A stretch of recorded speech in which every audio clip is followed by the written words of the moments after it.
តែមាន toxic relationship ចូលមកក្នុងជីវិតខ្ញុំគឺខ្ញុំបាក់ស្បាតមែនតើតែ relationship មួយនេះគឺខ្លាំងជាងមុនហ្មង it broke me ហ្មងណាវា left ខ្ញុំ with complex post traumatic stress disorder ដែលគេហៅថាពហុជំងឺបាក់ស្បាតប៉ុន្តែពេលនោះគឺខ្ញុំខំប្រឹងតស៊ូមែនតើហើយខ្ញុំជំនះណាតស៊ូធ្វើអាល់ប៊ុមខ្ញុំមួយតចេញហើយអាល់ប៊ុមរបស់ខ្ញុំហ្នឹងមានចំណងជើងថាអន្លង់ឥតបាត Abyss បើសិនអ្នកនរគ្នាចង់ស្ដាប់អាចទៅ Spotify បាន ABYSS អាល់ប៊ុមហ្នឹងធ្វើចេញមកបានធ្វើអាល់ប៊ុម launch ទៀតធ្វើទាំង Heartbroken ក៏ធ្វើដែរមានមិត្តភ័ក្តិអ្នកសិល្បៈហ្នឹងក៏គាត់ជួយពេល album launch នឹងក្រុមការងារខ្លះហ្នឹងក៏គាត់មកមើលបងប្អូនរាប់អានគ្នាហ្នឹងក៏គាត់មើលយើងអញ្ចឹងណាដូចជាមានគ្នាប្រហែលជាខ្ទង់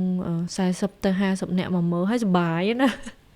អត់មានគេមកមើលច្រើនទេ album launch listening party ហ្នឹងតែធ្វើឲ្យសប្បាយមែនតើហើយពេលហ្នឹងវាជា